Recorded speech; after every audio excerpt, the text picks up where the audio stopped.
معزز سامعین کرام، اللہ تبارک تعالی نے مسلمانوں کو ایسی عظیم الشان نعمتوں سے مالا مال فرمایا ہے کہ اسلام دشمن اور غیر مسلم خواب میں بھی اس کا تصور بھی نہیں کر سکتے۔ دنیا کی حکومتیں چاہے ان کے پاس آ جائے، مال و دولت ان کے پاس آ جائے اور روپیہ پیسہ ان کے پاس آ جائے،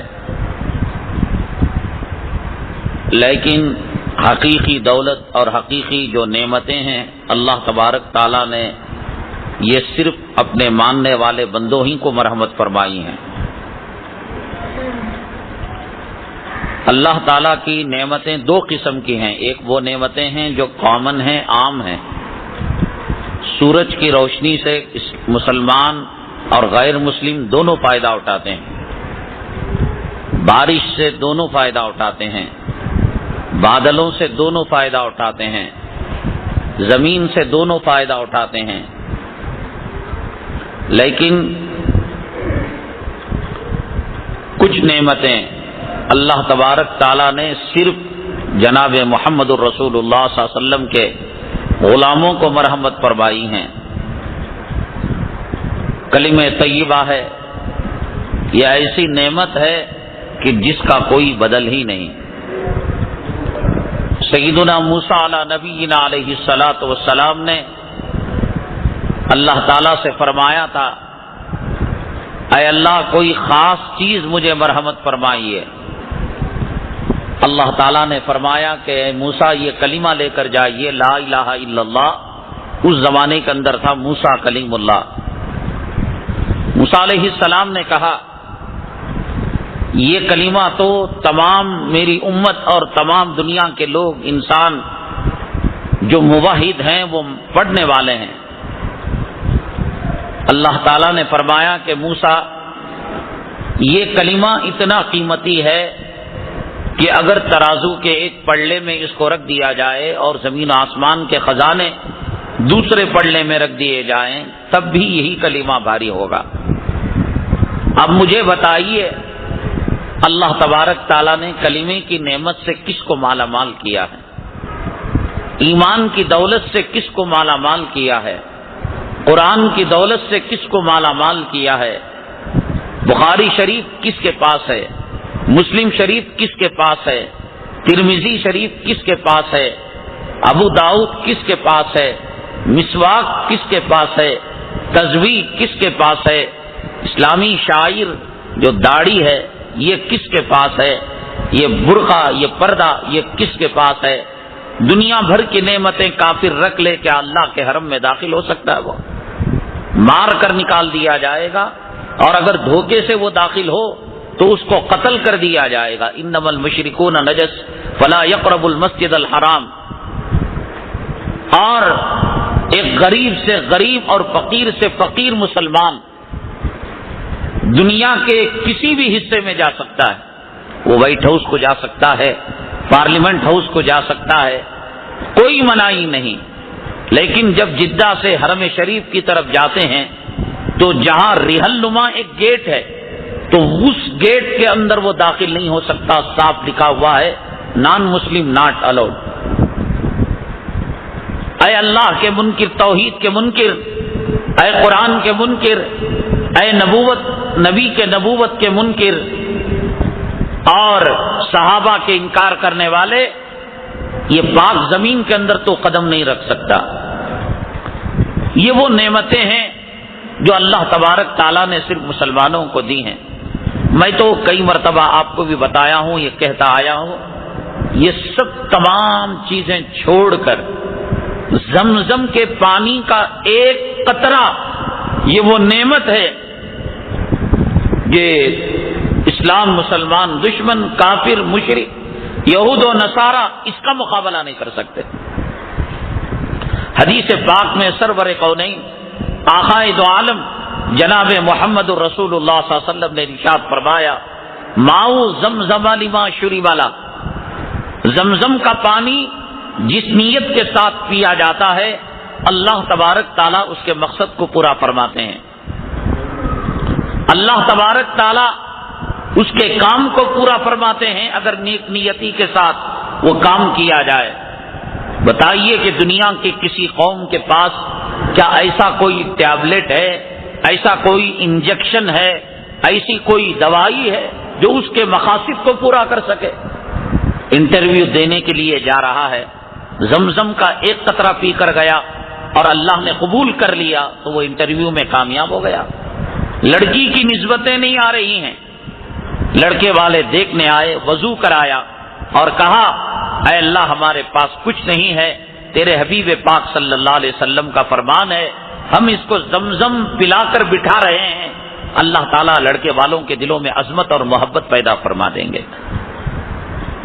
آپ کاروبار کرنے کے لیے جا رہے ہیں، باہر سفر میں جا رہے ہیں، اس کے اندر کوئی چیز اللہ تعالیٰ نے نہیں روکا کہ یہ مانگو یہ مت، جائز چیز آپ جو چاہیں مانگ سکتے ہیں.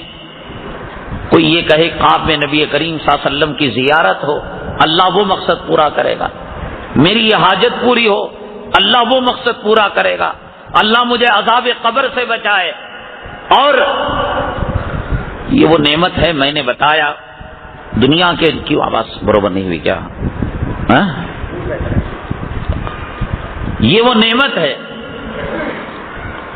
دنیا کے جو اسلام مسلمان دشمن اور حاسدین ہیں وہ ہر چیز پر ریسرچ کرتے ہیں.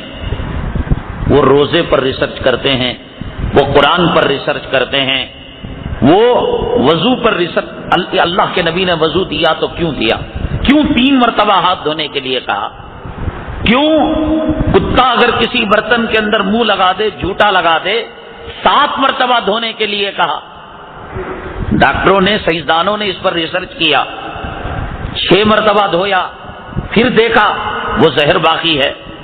7 مرتبہ دھویا لیکن مٹی نہیں لگائی تو دیکھا کہ زہر باقی ہے. آپ نے فرمایا کہ کتا اگر تم میں کسی کے برتن میں منہ ڈال دے، 7 مرتبہ دھوئے اور 1 مرتبہ مٹی کا استعمال کرے.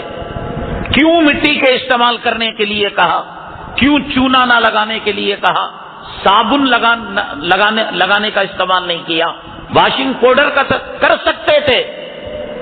اس پر ریسرچ کیا، ایک انالیسس کیا. جو مٹی ہے، مٹی کے اجزاء ترکیبی کو الگ کیا. جیسے چائے بنتی ہے تو چائے کتنی چیزوں سے بنتی ہے؟ پانی، دودھ، شکر، چائے کا پتا. اس کو انالیسس کرے تو الگ الگ، دودھ الگ، چائے کی پتی الگ، پانی الگ، شکر الگ. تو مٹی کا انالیسس کیا کہ کون سی چیز ہے جو کتے کے زہر کو مارنے والی ہے. تو پتا چلا کہ اس کے اندر نوشادر نام کا ایک کیمیکل ہے جو کتے کے زہر کو مارتا ہے. اب جو کتے کے کاٹنے کا انجیکشن بنا ہے وہ اسی حدیث کو سامنے رکھ کر ریسرچ کر کر نوشادر سے وہ انجیکشن بنایا گیا. تو پھر سائنسدانوں نے کہا کہ مٹی کے اندر کئی چیزیں ہیں. بریانی میں کئی چیزیں لگتی ہیں، لال مرچ لگتی ہے، ہلدی لگتی ہے، پودینہ لگتا ہے اور کوتمیر لگتی ہے، ٹماٹر لگتا ہے، پیاز. تو بریانی استعمال کرنے کے لیے کہا، ایک چیز کو کیوں نہیں کہا؟ نوشادر کے استعمال کو کیوں نہیں کہا؟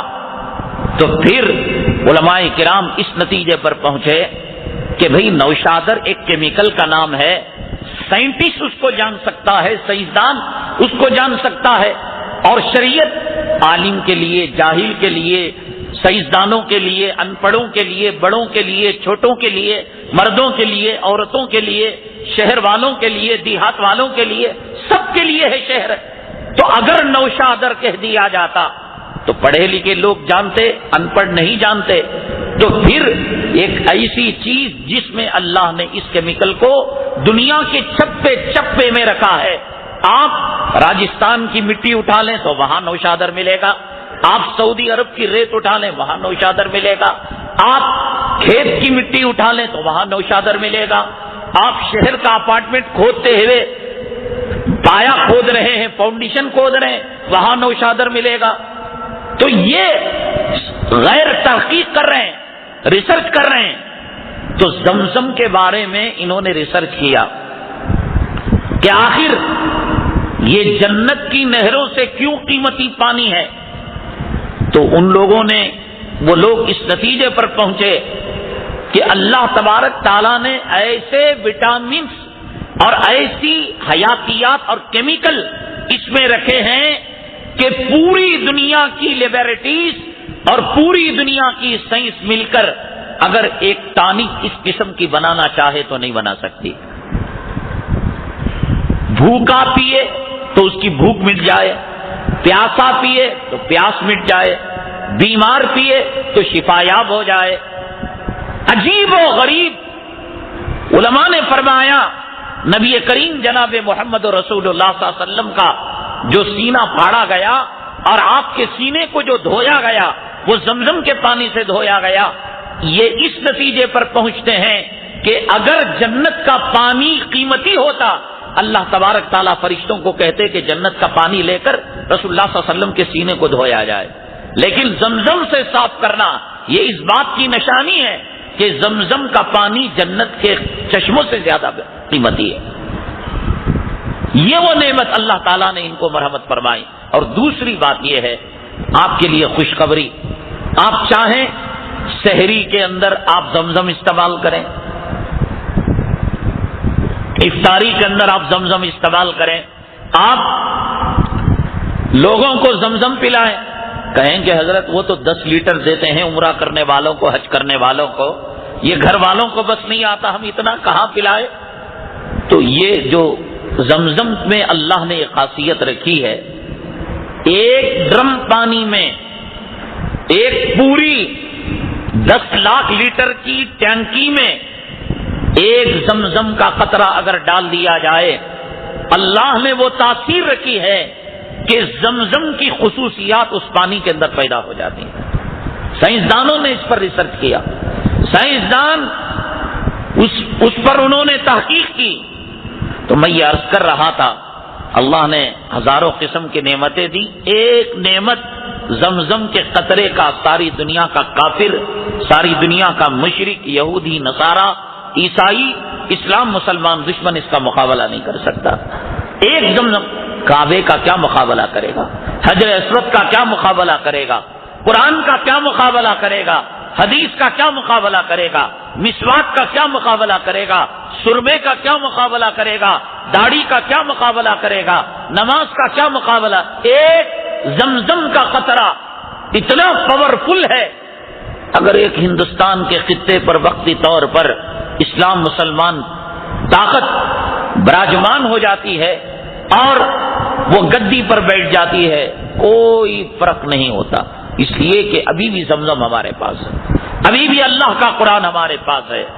ان من جملہ نعمتوں میں سے آپ غور کریں، ان قریب ہم بہت ہی مبارک اور مقدس، مطہر اور پاکیزہ مہینہ رمضان المبارک میں داخل ہونے جا رہے ہیں۔ بتائیے یہ رمضان کی نعمتیں اللہ نے غیروں کو دی، سحری میں کتنا مزہ آتا ہے، افطاری میں کتنا مزہ آتا ہے، تراویح میں کتنی لذت ملتی ہے، تلاوت میں کتنا مٹھاس، کتنی حلاوت، اللہ تعالیٰ نے اس نعمت سے غیروں کو محروم کر دیا۔ یہ وہ نعمت ہے جو اللہ تبارک تعالیٰ نے صرف اپنے ماننے والوں کو دیا ہے۔ مال ملے نہ ملے، مال تو فرعون کو بھی ملا، قارون کو بھی ملا، حامان کو بھی ملا، شداد کو بھی ملا، لیکن رمضان ان کو نہیں ملا، روزہ ان کو نہیں ملا، تراویح ان کو نہیں ملی۔ مسلمانوں، اللہ تبارک تعالیٰ نے ہمیں تراویح والا مہینہ، سحری والا مہینہ، افطاری والا مہینہ، اعتکاف والا مہینہ، شب قدر والا مہینہ، قرآن والا مہینہ اللہ تبارک تعالیٰ ہمیں دینے جا رہا ہے۔ ہمارے پاس اس کی کیا قدر ہے، ہمارے پاس اس کی کیا عزت ہے؟ مجھے یہ بتائیے، آپ نے اس کی استقبال کے لیے کیا تیاریاں کر رکھی؟ یہ مہمان اللہ کا ہمارے گھر آنے والا ہے، ہماری مسجدوں میں، ہمارے محلوں میں آنے والا ہے، ہم نے اس کے استقبال کی کیا تیاریاں کی ہیں؟ بتائیے۔ شادی 3-4 مہینے، سال پہلے سے تیاری، زیور، لڑکی ابھی بڑی بھی نہیں ہوتی، ماں اس کا زیور لینا شروع کر دیتی ہے۔ ایک بہترین کمبل آئی، ماں نے رکھ لیا، نہیں بیٹی کے جہیز میں دیں گے۔ ایک بیڈ کور آیا، نہیں بیٹی کے جہیز میں دیں گے۔ برتن آیا، بیٹی پتا نہیں کب بڑی ہوگی، یا بڑی ہونے تک جیے گی بھی، مر بھی جائے گی، یا شادی بھی ہوگی، یا شادی سے پہلے مر جائے گی، یا ماں رہے گی نہیں رہے گی، یہ کسی کو پتا نہیں۔ ایک انجانی چیز کے لیے تیاری، اور ایک عظیم الشان برکتوں والا مہینہ، رحمتوں والا مہینہ، قرآن کا مہینہ، اعتکاف کا مہینہ، شب قدر کا مہینہ، کیا ہماروں میں چرچے ہیں؟ کہاں تراویح پڑھیں گے ہم، کہاں بیان سنیں گے ہم، سحری میں کیا نظام ہوگا، افطاری میں کیا نظام ہوگا، ہم کلمہ طیبہ کتنی مرتبہ پڑھیں گے، قرآن کا کتنا ہم ختم کریں گے، فضائل اعمال کو اور بزرگان دین کے جو کتابیں ہیں ان کو کون پڑھے گا، کون سنے گا، کیا نظام ہم نے بنایا ہے؟ کچھ بھی نہیں۔ جیسے ہندو پر رمضان آیا، ہم پر آیا، فرق یہ کہ ہندو کھاتا پیتا ہے، بیڑی پیتا ہے، چائے پیتا ہے، اور مسلمان فاقہ کرتا ہے، پیٹ پر پتھر باندھتا ہے۔ اس لیے رمضان کی نعمتوں سے آج کا مسلمان محروم ہے۔ حضرت اقدس مولانا شیخ الحدیث زکریا صاحب نور اللہ مرقدہ نے لکھا ہے، فرمایا کہ مسلمان رمضان میں کھانے کے ٹائم ٹیبل کو صرف بدل لیتا ہے۔ سحری میں یہ سوچ کر کہ اب مجھے ناشتہ اور دوپہر کا نہیں کھانا ہے، دبا کر کھا لیتا ہے۔ افطاری میں یہ سوچ کر کہ میں نے دوپہر کا اور صبح کا نہیں کھایا، دبا کر کھاتا ہے۔ افطاری کا جو وقت ہے، ایسا قیمتی وقت، ایسا قیمتی وقت مسلمانوں کے لیے اللہ کی اتنی بڑی نعمت، کسی وقت کے لیے اتنا وعدہ نہیں کیا گیا جتنا کہ عرفات کے موقع پر اور پوری دنیا کے رمضان کے روزے داروں کو افطاری کے موقع پر۔ حدیث پاک میں نبی کریم جناب محمد رسول اللہ صلی اللہ علیہ وسلم نے فرمایا، عرفات کے دن حاجی جو دعا کرتا ہے، اگر شک بھی لاتا ہے دل میں کہ اللہ میری دعا قبول کرے گا یا نہیں کرے گا، قبول کرے گا نہیں کرے گا، گویا اللہ تعالیٰ کی توحید کا، اللہ کے وجود کا اور عرفے کی عظمت کا وہ انکار کرنے والا ہے۔ یقین کے ساتھ، 100% یقین کے ساتھ کوئی آدمی گاڑی اسٹارٹ کرے، گیئر ڈالے اور ایکسیلیٹر دبائے اور پھر گاڑی کے ویل کی طرف دیکھے، پہیے کی طرف دیکھے کہ گھوم رہا ہے نہیں گھوم رہا ہے، اس سے بڑا کوئی بیوقوف ہوگا؟ عرفہ کے دن دعا کی ناقبول ہونے پر جو شک کرے گا، قبول ہونے پر جو شک کرے گا، ناقبول ہونے کے بارے میں دل میں تردد ہوگا، وہ اللہ کے وجود کا انکار کرنے والا ہے۔ اسی طرح افطاری کے وقت اللہ تبارک تعالیٰ نے عظیم الشان نعمت دی ہے، وہ یہ اس کی فکر میں نہیں، یہ سموسہ پیاز کا ہے، قیمے کا ہے، بھئی کل ہماری افطاری میں یہ چیز آئی تھی، فلاں مسجد کا دسترخوان ایسا ہے، فلاں مسجد کے دسترخوان ایسا ہے، نہ، یہ وقت اتنا قیمتی ہے، اتنا قیمتی ہے، جیسا عرفہ کا دن قیمتی، ایسا افطاری کا وقت عام مسلمانوں کے لیے، رمضان کے روزے داروں کے لیے حدیث میں وعدہ کیا گیا ہے کہ آپ جو چاہیں خیر کے دائرے میں اور حق کے دائرے میں دعا مانگے، اللہ تعالیٰ ضرور اس کو قبول کرتا ہے۔ ایسے قیمتی وقت کے اندر عورتوں کو پکوان میں لگا دیتے ہیں، اور یہاں کھانے پینے کی تیاری، اور ہاتھ اٹھ کر گھڑی کی طرف جاتا ہے، ابھی 15 منٹ باقی ہیں، آج کا روزہ گرمی کا روزہ، آج کا روزہ لو کا روزہ، اور آج کا دن بڑا لمبا دن گزر گیا، آج سحری میں آدھی روٹی کھایا تھا، مؤذن صاحب نے جو ہے اعلان کر دیا کہ سحری کا وقت ختم ہو چکا۔ یہ کہنے کا وقت ہے۔ ہم نے روزے کو روزے کی طرح نہیں رکھا، ورنہ روزے کی نعمتیں، روزے کی لذتیں اور روزے کی حلاوتیں اور روزوں کی مٹھاس ہمیں محسوس ہوتی، ہم نے روزے کو ایک باقی کی طرح رکھا۔ ہمارے پاس کوئی قدر ہی نہیں، کوئی چرچے ہی نہیں۔ 20 رکعت کون پڑھا رہا ہے، اس کی قرات کیسی ہے، کون بیان کر رہا ہے، کون علماء مہمان ہمارے بنگلور کے اندر ہمارے گوری پالڈے حلقے میں آئے ہوئے ہیں، ان کی نسبتیں کیا ہیں، ہے فکر؟ 2020 میچ بنگلور کے کنٹیروا اسٹیڈیم کے اندر ہوتی ہے تو اس کا ٹائمنگ کا ہمیں پتا، اوپنر بیٹسمین کا ہمیں پتا، کس کے ساتھ اس کی میچ ہو رہی ہے اس کا پتا، اور ایک اندازہ تخمینہ کہ جواڑی جوا کس پر لگا رہا ہے، سٹا کس پر لگا رہا ہے۔ کرکٹ کا شائق سٹے پر اور جوئے پر اس کا خیال جاتا ہے، اور ایک ایک ہندو پلیئر کا خیال اسے ہے، اور ایک مسلمان کو اللہ کی عظیم الشان نعمت قرآن کا مہینہ، اعتکاف کا مہینہ، روزے کا مہینہ، تراویح کا مہینہ۔ 11 مہینے تم تراویح پڑھ سکو گے؟ اعتکاف کرو گے؟ یہ اعتکاف سنت مؤکدہ کرو گے؟ شب قدر تمہیں ملے گی، یہ سحری ملے گی، یہ افطاری ملے گی؟ ہے ہمارے پاس اس کا کوئی احساس؟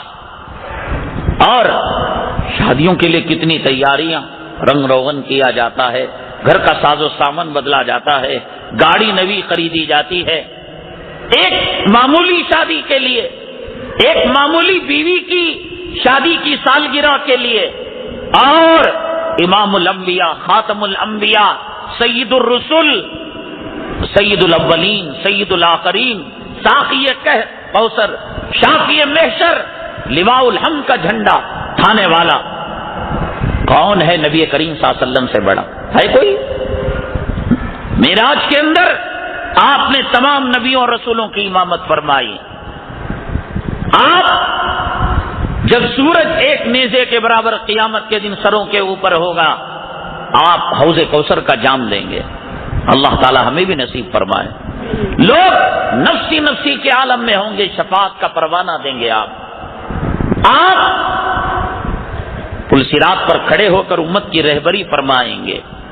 ایسے امام الانبیاء جن کا نام اللہ نے کلمہ طیبہ میں اپنے نام کے ساتھ جوڑا، لا الہ الا اللہ محمد الرسول اللہ صلی اللہ علیہ وسلم، وہ ذات گرامی جن کی زلفوں کی قسم کھائی، جن کے چہرے کی قسم کھائی، جن کے دن کی قسم کھائی، جن کے رات کی قسم کھائی، جن کے قول کی قسم کھائی، جن کے فعل کی قسم کھائی، جن کے شہر کی قسم کھائی۔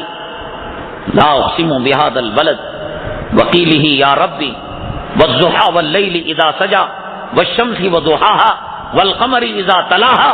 مفسرین نے کہا کہ یہاں سورج سے مراد نبی کا دن ہے اور قمر سے مراد نبی کی رات ہے۔ وہ ذات گرامی، ابھی رمضان 2-3 دن ہے ہمارے سروں کے اوپر، ہر چیز لوگ کراف کرنے، سر کے بال بنانے کے لیے کہتے ہیں فلاں حجام ہی میرا سر کے بال، لائن لگی ہوئی ہوگی، ٹوکن ہوگا اور لوگوں سے 50 روپے زیادہ لے گا۔ نہیں اسی کے پاس میں سر کے بال کٹواؤں گا، شیونگ اسی کے پاس کرواؤں گا، کپڑا اسی کے پاس۔ کیا آپ نے اپنی 20 رکعت تراویح کے لیے امام کو منتخب کیا؟ میں ایسے امام کے پیچھے نماز پڑھوں گا کہ کلام پاک کا لطف مجھے آ جائے، میں ایسی جگہ بیان سنوں گا کہ جنت کی یاد تازہ ہو جائے، دوزخ کا خوف میرے دل کے اندر پیدا ہو جائے، رمضان صحیح طریقے سے میرا گزرے۔ میرا شیڈول کیا ہے، نظام کیا ہے، کب اٹھوں گا تہجد کے لیے، اشراق کے لیے کیا ہوگا، اوابین کے لیے کیا ہوگا، سحری میں کیا، یہ نظام بنایا ہم نے۔ وہ امام الانبیاء صلی اللہ علیہ وسلم 60 دن پہلے، 60 گھنٹے پہلے نہیں، 60 دن رجب کا چاند جب دیکھ لیتے اللہ کے نبی صلی اللہ علیہ وسلم تو دعا کرتے، اللہم بارک لنا فی رجب و شعبان، اے اللہ رجب و شعبان میں ہمیں خیر و برکت نصیب فرما، وبلغنا رمضان، اے اللہ ہمیں رمضان تک پہنچا دیجئے۔ موت اگر لکھی ہوئی ہے، اے اللہ آپ موت کو ٹلا سکتے ہیں، آپ پر حکم نہیں چل سکتا، لا یسأل عما یفعل وهم یسألون، آپ جو چاہے کر سکتے ہیں، فعال لما یرید ہے۔ اے اللہ اگر ہماری موت شعبان میں لکھی ہے، ہماری موت 29-30 شعبان کو لکھی ہے، اے اللہ آپ قادر مطلق ہیں، اس موت کو رمضان تک ٹلا سکتے ہیں، آپ ہمیں رمضان دے دیجئے، ہاتھ میں نوالا دے کر منہ سے محروم نہ کیجئے۔ دعا سکھائی نہیں سکھائی؟ اللہم بارک لنا فی رجب و شعبان، اے اللہ رجب اور شعبان میں خیر و برکت نصیب فرما، وبلغنا رمضان۔ وہ نبی تو دعا کرے اور ہمارے پاس چند گھنٹے، اور ہم تیاری کرتے ہیں، کہیں کی تیاری، ٹیلر کے پاس کپڑے زیادہ ہو جائیں گے، پہلے کپڑے ڈال دو، کہے کی تیاری، رمضان میں کپڑے مہنگے ہو جائیں گے، سودا مہنگا ہو جائے گا، اس پیٹ کی پوجا کے لیے، پیٹ کی جہنم کی آگ بجھانے کے لیے ابھی سے سودا خرید لو، شہوانی خواہشات کی تکمیل کے لیے ابھی سے گوشت لے کر فریج میں جمع کر لو، یہ کر لو، وہ یہ تیاری ہے صاحب۔ جس جسم کو قبر کی کیڑوں کی غذا بننا ہے اس کی تیاری، اور جن کپڑوں کو چھوڑ کر دنیا میں جانا ہے، ارے اس کفن کی تیاری کرو جس کفن کے اندر ہزاروں سال ہمیں قبر میں رہنا۔ یہ کپڑے تو اتر جائیں گے، کئی کپڑے وہ ہوتے ہیں کہ دلہا اور دلہن کی تیاری کے لیے خریدے جاتے ہیں، لیکن عید کا چاند ہوتا ہے اور گھر میں رونا شروع ہو جاتا ہے، ماتم۔ ملک الموت کہتا ہے کہ اللہ تعالیٰ نے کہا کہ عید کی صبح نہیں دیکھے گی یہ عورت، یہ دلہن، یہ دلہا۔ دلہا دلہن کے کپڑے رہ گئے اور کفن پہنا کر قبر کے اندر ڈال دیا گیا۔ خبر کی فکر کرے وہ جوڑا جس کو ہزاروں عیدیں جس پر گزرنا ہے، یہ قبرستان جو سامنے نظر آ رہا ہے، ان کو کفن بدلا جاتا ہے، وہی کفن جس کفن کے اندر ان کو دفن کیا گیا۔ بقرعید بھی اس پر آتی ہے، عید الفطر بھی اس پر آتی ہے، رمضان بھی اس پر آتا ہے، بقرعید بھی اس پر آتی ہے، حج کے دن بھی اس پر آتے ہیں۔ یہ کفن برسوں برسوں تک چلنا ہے، ان کفن کی فکر کرے۔ عید کا جوڑا تو کیا ہے صاحب، کافر بھی اپنا تہوار منا لیتا ہے۔ اصل عید یہ ہے رمضان المبارک کو خیریت کے ساتھ، عافیت کے ساتھ ایسے گزارے کہ رمضان ہمیں بددعا نہ کرے۔ یہ مہمان جب آتا ہے یا تو راضی ہوتا ہے یا تو ناراض ہوتا ہے۔ ہمارے سلوک سے ہم نے مہمان کو ویلکم کیا، خوش آمدید کیا، اس کے دل کو خوش کیا، تو مہمان دعائیں دے کر جاتا ہے، جانے کے بعد یاد کرتا ہے، اور ہم اگر جائیں اس کے پاس تو وہ ہماری خاطر مدارات کرتا ہے۔ ہم مر کر جائیں، روزہ ہماری شفاعت کرے گا، رمضان ہماری شفاعت کرے گا، قرآن ہماری شفاعت کرے گا۔ آج اگر ہم نے اس کی بے قدری کی، میں آپ کے گھر، میرے گھر آپ آئیں، میں آپ کے ساتھ کوئی عزت کا معاملہ نہ کروں، تو کل میں آپ کے گھر آؤں گا تو آپ مجھے تھوک کر بھی نہیں دیکھیں گے۔ یہ رمضان آیا ہے، اس کی عزت اگر نہیں کریں گے، کل تو قیامت کے دن قبر میں اس کا سامنا کرنا پڑے گا۔ حدیث میں آتا ہے کہ قرآن روزہ بندے کی شفاعت کرتے ہیں، اور اگر بندے نے اس کا اکرام و احترام کیا تو اس تک عذاب آنے نہیں دیتے، اور اگر اس نے اس کا احترام نہیں کیا تو پھر یہی اس کے حق کے اندر بد دعا دیتے ہیں۔ نہیں سنا آپ نے حدیث؟ پہلی سیڑھی پر چڑھا تو کہا آمین، دوسری سیڑھی پر چڑھا، تیسری سیڑھی کہا آمین۔ جبریل امین نے کہا تباہ ہو جائے، برباد ہو جائے وہ جس نے رمضان کا مہینہ پایا اور اپنی مغفرت کا پروانہ حاصل نہیں کیا۔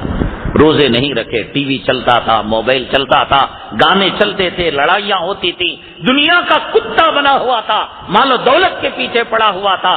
جبریل امین نے کہا تباہ ہو جائے، برباد ہو جائے، اور اللہ کے نبی صلی اللہ علیہ وسلم نے کہا آمین۔ جو نبی کی، جبرائیل کی بد دعا آمین نبی کی لگی ہو وہ بچ سکتا ہے۔ اس لیے حضرات رمضان المبارک کا شاہ نشان استقبال کریں، اپنی ٹی ویوں کو بند کر دیں، اپنا نظام، اپنا شیڈول بنائیں۔ یہ نہیں رمضان کے شروع میں بھربھراٹ آ گئے صاحب، مسجدیں بھر گئی، 4-5 دن ہونے کو نہیں، پیچھے سے صفحے کم ہونے لگی، پھر آخری عشرے کے اندر مسجدیں بھرنے لگی۔ نہ، پہلے روزے میں جو دمخم، پہلے روزے میں جو جوش اور خروش، 29 رمضان تک حدیث پاک میں آتا ہے، اللہ کے نبی صلی اللہ علیہ وسلم نے فرمایا، روایتوں میں آتا ہے کہ صحابہ کرام جب عید کا چاند دیکھتے تو ایسے دھاڑے مار کر روتے گویا ان کی ماؤں کے گودوں کے اندر بچوں کا انتقال ہو گیا۔ کسی کی ماں کی گود میں دودھ پیتا بچہ مر جائے تو اس کی جو کیفیت ہوتی تھی، صحابہ کرام اس طریقے سے روتے تھے۔ اللہ تعالیٰ وہ محبت ہمیں نصیب فرمائے، رمضان کی قدر کرنے کی توفیق نصیب فرمائے، روزے کا اکرام کرنے کی توفیق نصیب فرمائے۔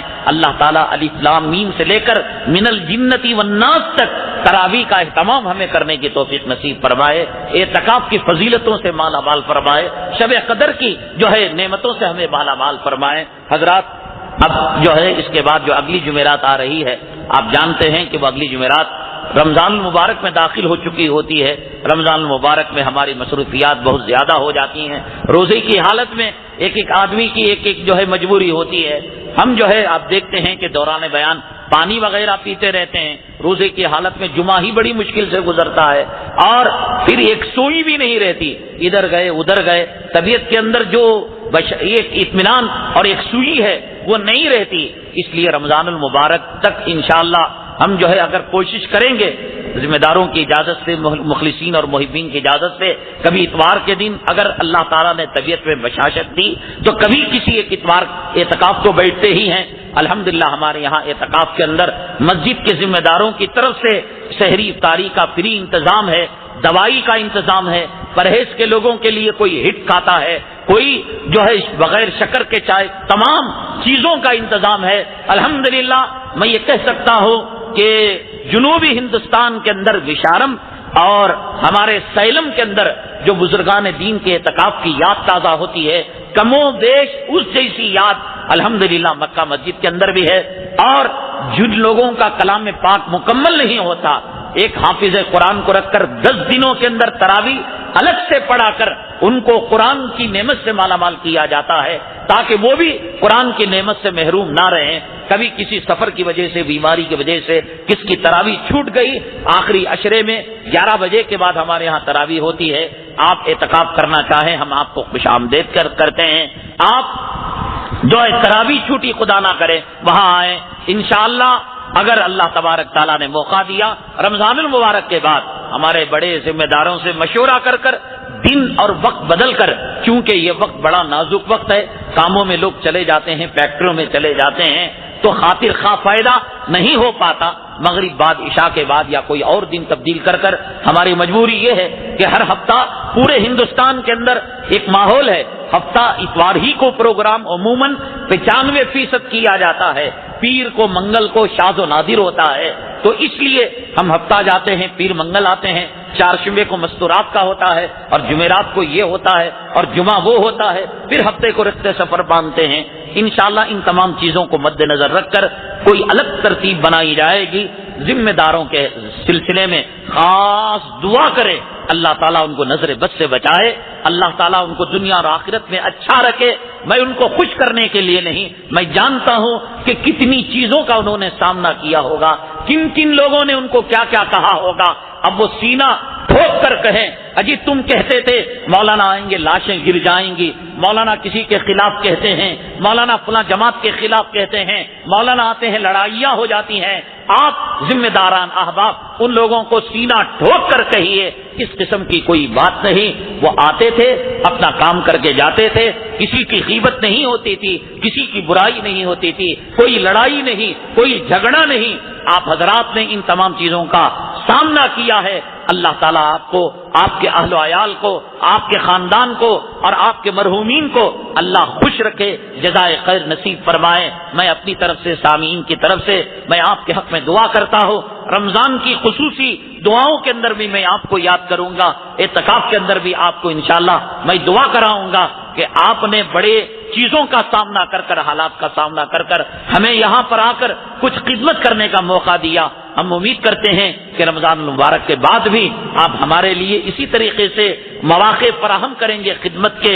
ان میں سے کتنے لوگوں کی زندگی، آپ یہ نہ سمجھیے کہ یہاں پر جو ہے 50-100 لوگ بیٹھے ہوئے ہیں، بلکہ اس بیان کو انٹرنیٹ پر ڈالا جاتا ہے اور دنیا کے ہزاروں لوگ اس انتظار میں رہتے ہیں کہ آج سبحانیہ کا بیان کیا ہوا اور ان کی کتنی زندگیاں بدلتی ہیں۔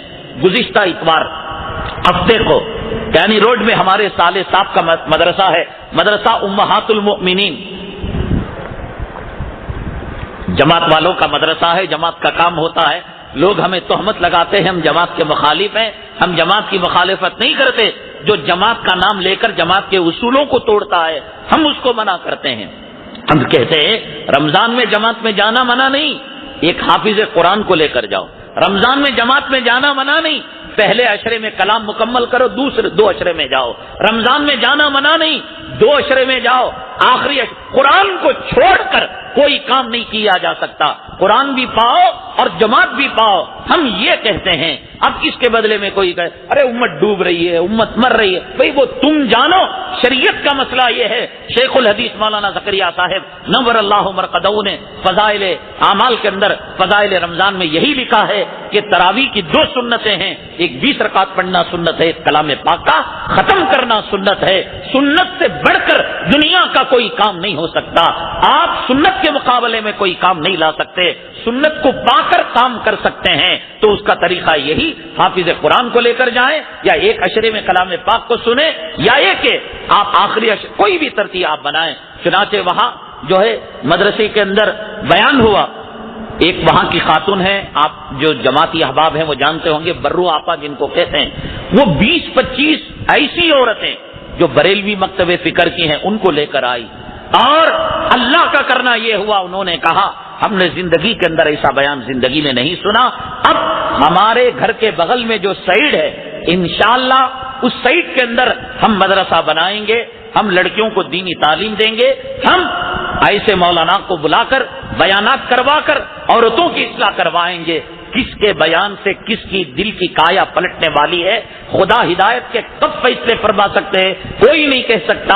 ہمارے ذمہ داران خوش ہو جائیں، مطمئن ہو جائیں، یہ نہ سمجھے کہ مٹھی بھر لوگ ہیں، دنیا کے اندر انتظار رہتا ہے، اور اگر ڈالنے میں انٹرنیٹ میں دیری ہو جاتی ہے ہم کو فون کر کر پوچھتے ہیں، آج سبحانیہ کا جو ہے بیان نہیں چڑھا، لوگ فونوں سے سوال کرتے ہیں جن کے جوابات یہاں دیے جاتے ہیں پرچی کے اندر، تو اس لیے اس کا اجر آپ کو اب بھی ملے گا۔ آپ اس کی قدر اب جانے نہ جانے، قبروں میں جائیں گے جب بیوی چھوٹ جائے گی، اولاد چھوٹ جائے گی، تب پتا چلے گا کہ سبحانیہ کی یہ 25 منٹ کی محفل آپ کو خبر میں کتنی نور پہنچا رہی ہے اور کتنی روشنی پہنچا رہی ہے۔ اللہ تعالیٰ جو حاضرین ہیں، جو یہاں آ کر ہماری ہمت افزائی کی، حوصلہ افزائی کی، اللہ تعالیٰ آپ کو جزائے خیر نصیب فرمائے، دنیا آخرت کی سعادتیں نصیب فرمائے۔ ہم کے آپ کے جو مرحومین ہیں اللہ کروٹ کروٹ راحت نصیب فرمائے، جنت الفردوس کی کھڑکی اللہ تعالیٰ ہمارے مرحومین کی قبروں کے اندر کھولے۔ سوالات ہیں؟ کہتے ہیں کہ راستے یا سڑک کے کنارے عموماً مسلمان کیا کرتے ہیں، پیشاب کرتے ہیں دیواروں کے پاس، کیا پیشاب کرنا جائز ہے؟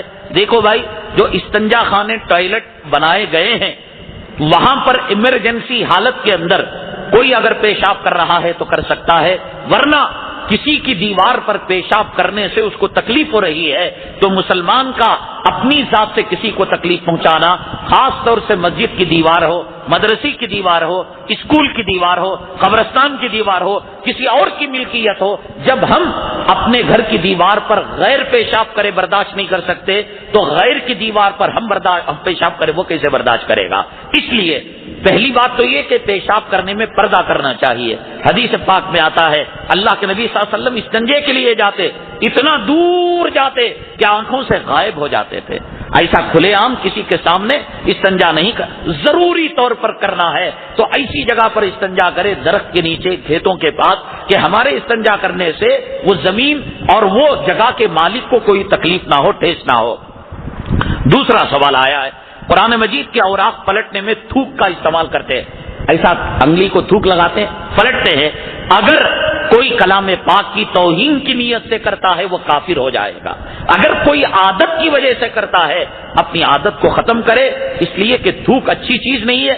جس انگلی کو آپ نے تھوک لگایا سونگ کر دیکھیے کتنی بدبو ہے، یہ بدبودار چیز کلام پاک کے اوراق کو لگانا یہ جائز نہیں ہے۔ آج کل چھوٹا سا اسپنج کا ٹکڑا ملتا ہے جس کے اندر پانی رہتا ہے، نوٹ گننے کے لیے اس کو استعمال کرتے ہیں، تو آپ اس کو استعمال کر سکتے ہیں، یا تھوڑی مشقت کے ساتھ بغیر تھوک کے اگر آپ کلام پاک کے اوراق کو پلٹیں تو پلٹے۔ بہرحال توہین کی نیت سے کرتا ہے تو کافر ہو جاتا ہے، عادت کی نیت سے کرتا ہے تو مکروہ ہے، اس سے بچنا چاہیے۔ بعض لوگ کہتے ہیں کہ ٹی وی دیکھنے سے وضو ٹوٹ جاتا ہے، ٹی وی دیکھنے سے وضو نہیں ٹوٹتا، چاہے اس میں کسی رنڈی کے ناچ کو دیکھا ہو، گانے کو دیکھا، وضو نہیں ٹوٹتا۔ ہاں، اگر کوئی سیکس شہوت بھری سین کو دیکھا اور دیکھنے کے بعد پیشاب کی جگہ سے ایک چکناہٹ نکلی تو تب اس کا وضو ٹوٹ جائے گا، لیکن صرف دیکھنے سے وضو نہیں ٹوٹتا۔ دیکھنا گناہ ہے، وضو ٹوٹنا نہ ٹوٹنا الگ مسئلہ ہے۔ یہ نہ کہیے کہ مولانا نے اجازت دے دی، پوچھنے والا وضو کا پوچھ رہا ہے، وضو ٹوٹے گا نہیں ٹوٹے گا وہ تو گناہ ہے، لیکن اس گناہ کی وجہ سے وضو نہیں ٹوٹتا۔ راستے میں کوئی عورت جا رہی ہے، آپ وضو کر کر گھر سے نکلے تو آپ نے اس عورت کے چہرے کو دیکھ لیا، غیر محرم، وضو نہیں ٹوٹا، لیکن شہوت سے ایسا دیکھا کہ لیسدار چیز، چپکنے والی چیز، چکنی چیز پیشاب کی جگہ سے نکلی تو وضو ٹوٹ جائے گا۔ عدت کے درمیان ایک عورت عدت گزار رہی تھی، لیکن اتنی خوبصورت تھی، حسین تھی کہ رشتے آنے لگے، ماں باپ کو پتا نہیں، عدت کے درمیان اس کا نکاح کر دیا، تو کیا یہ نکاح ہو گیا؟ قاضی کو بلا کر نکاح کیا، نوشا نے مہر بھی دے دیا، وکیل بھی رکھ دیا، گواہ بھی، نہیں ہو سکتا۔ میری بیوی کا نکاح غیر سے نہیں ہو سکتا، آپ کی بیوی کا نکاح غیر سے نہیں ہو سکتا۔ یہ عدت جو گزار رہی ہے ابھی یہ مرحوم کی بیوی ہے، یہ ابھی اس کے نکاح میں ہے، اسی لیے رسول اللہ صلی اللہ علیہ وسلم کی ازواج مطہرات کا نکاح کبھی نہیں ہو سکتا، وہ تا حیات نبی کی بیویاں ہیں۔ وہ تو 4 مہینے 10 دن جو عورت عدت گزار رہی ہے، یا طلاق یا خلع کی عدت 3 مہینے گزار رہی ہے، تو وہ اسی کے نکاح میں ہے، لہذا اس درمیان نکاح نہیں ہو سکتا۔ جو نکاح کر بھی دیا تو وہ نکاح باطل ہے، پھر دوبارہ بعد میں نکاح کرنا پڑے گا۔ مکہ مکرمہ میں نماز کی طرح کہا جاتا ہے، مکہ مکرمہ میں 1 رکعت پڑھیں گے 1 لاکھ کا اجر ملے گا۔ تو یہ پوچھنے والا پوچھتا ہے کیا وہاں ہر نیکی کا اثر، 1 قرآن پڑھیں گے 1 لاکھ قرآن کا اثر ثواب ملے گا، 1 سبحان اللہ پر 1 لاکھ؟ تو کہتے ہیں علماء کرام اللہ کی ذات سے امید ہے یہ معاملہ صرف نماز کے لیے نہیں، ہر کام پر اللہ تبارک تعالیٰ 1 لاکھ کا اجر دیں گے، لیکن خبردار ہوشیار، جہاں نیکیوں پر اللہ 1 لاکھ کا اجر دے رہے ہیں، ایک جھوٹ پر 1 لاکھ جھوٹ کا گناہ بھی اللہ لکھیں گے۔ اسی لیے ابو حنیفہ رحمۃ اللہ علیہ نے فرمایا قربان جائے کہ مکہ مکرمہ میں ضرورت سے زیادہ قیام کرنا مکروہ ہے۔ کیوں؟ جب عظمت نکل جائے گی تو پھر وہ گناہ کر بیٹھے گا، اور 1 گناہ 1 زنا کرے گا 1 لاکھ زنا، 1 غیبت کرے گا 1 لاکھ غیبت۔ روزے کی حالت میں انجیکشن لگانا کیسا ہے؟ بھائی انجیکشن لگانے سے روزہ نہیں ٹوٹتا، گلوکوز بھی چڑھا سکتے ہیں، انجیکشن بھی لگا سکتے ہیں۔ اینیما بعض مرتبہ جو ہے پاخانے کے راستے میں ایک نلی ڈالی جاتی ہے، واش کیا جاتا ہے، پاخانہ نکالا جاتا ہے، اینیما کرانے سے روزہ ٹوٹ جاتا ہے، روزہ باقی نہیں رہتا، اس کی قضا رکھنی پڑے گی۔ اچھا انہوں نے پوچھا ہے کہ جب بچے 7 سال کے 10 سال کے ہو جائے، ابھی تو بالغ نہیں ہوئے، نماز فرض نہیں ہوئی، حدیث میں کہا گیا کہ ان کو مار کر نماز پڑھواؤ، تو کیا ایسا حکم روزے کے تعلق سے بھی ہے؟ ہاں ہے، چھوٹے ہیں شعور رکھتے ہیں تو کہیے پیار و محبت سے، اگر رکھ لیتے ہیں تو ٹھیک ہے، لیکن 10 سال میں روزہ ان کو مار کر رکھوائیے، اس لیے کہ ممکن ہے 11 میں 12 میں بالغ ہو جائے تو پھر روزے کی عادت ان کو نہیں رہے گی۔ جیسے نماز کی عادت کے لیے 10 اور 9-10 کے اندر مار کر نماز پڑھائی جاتی ہے، تو روزہ بھی 9-10 کے اندر مار کر رکھوانا چاہیے۔ ایک ماں بچے کو دودھ پلانے والی ہے، کیا روزے کی حالت میں کیا دودھ پلا سکتی ہے؟ پلا سکتی ہے، اس سے روزہ نہیں ٹوٹتا، مکروہ بھی نہیں ہوتا۔ اسی طریقے سے ایک ماں اپنے بچے کو نوالا چبا کر کھلانے کی عادت ہے، اس کے علاوہ کوئی اور نہیں بے روزے دار جو اس کو چبا کر کھلائے، تو ماں حلق کے نیچے اس کھانے کے رس کو اتارے بغیر نوالے کو چبا کر اپنے بچے کو کھلا سکتی ہے، اگرچہ کہ اس نوالے کی مٹھاس اور کھٹاس اور تیزی اس کے زبان کو لگ رہی ہے، روزہ ٹوٹے گا بھی نہیں، مکروہ بھی نہیں ہوگا۔ ہاں اگر تھوک کے ساتھ اس کے اثرات کو حلق کے نیچے اتار لیا تو اس کا روزہ ٹوٹ جائے گا۔ اچھا بعض لوگوں کو پیلس ہوتا ہے جس کو بواسیر کہتے ہیں، وہ 2 قسم کا ہوتا ہے، ایک انٹرنل ہوتا ہے ایک ایکسٹرنل ہوتا ہے، اندر والا اور باہر والا۔ تو اندر والا جو وہ ہوتا ہے بواسیر پیلس، تو اس میں ایک ڈلہ آتا ہے، پاخانے کے وقت باہر نکلتا ہے، تو آدمی جب پاخانہ دھوتا ہے تو ہاتھ اس کا اس میں لگتا ہے، پانی اس میں لگتا ہے۔ فقہا نے کہا کہ ہاتھ لگا کر پانی لگا لیا بغیر سکھائے اس کو اندر کر لیا تو اس کا روزہ ٹوٹ جائے گا، اس لیے کہ باہر کی چیز کو اس نے اندر داخل کر لیا۔ اس لیے اگر پاخانہ کرتے وقت ڈلہ باہر نکل آتا ہے، اس میں مسے چھوٹے چھوٹے یعنی بواسیر کے دانے ہیں اور پانی لگا ہے یا دوائی لگائی ہے تو روزہ ٹوٹ جائے گا۔ پانی لگانے کے بعد بھی سوکھے کپڑے سے پوچھے یا 2-1 منٹ رہے کہ وہ پانی سوکھ جائے پھر ہاتھ بھی اوپر اٹھے، ورنہ باہر کی چیز اندر پاخانے کے راستے سے جانے بھی، جس طریقے سے منہ سے جانے سے روزہ ٹوٹتا ہے، اسی طریقے سے کان سے جانے سے روزہ ٹوٹتا ہے، اسی طریقے سے پاخانے کے راستے سے بھی روزہ ٹوٹ جاتا ہے۔ یہ کہتے ہیں کہ وہ جو چکناہٹ کپڑوں پر لگتی ہے جس کو مزی کہتے ہیں، کیا وہ پاک ہے ناپاک؟ اس میں نماز کیسے پڑھیں گے؟ اگر 1 ہتھیلی کے بیچ والا حصہ یعنی 1 روپے کا سکے کا اتنا حصہ اس سے کم ہے، پڑھ لی نماز تو ہو جاتی ہے، اور اگر اس سے زیادہ ہے تو نماز کو دہرانا پڑے گا۔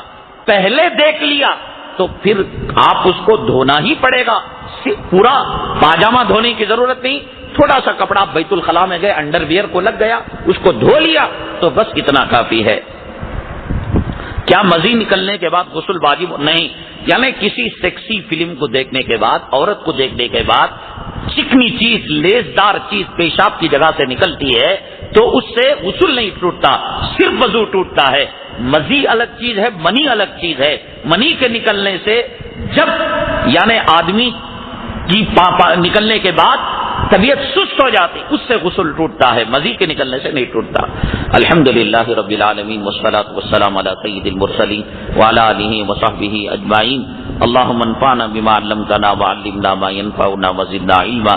سبحان ربک رب العزة عما یصفون وسلام علی المرسلین والحمدللہ رب العالمین۔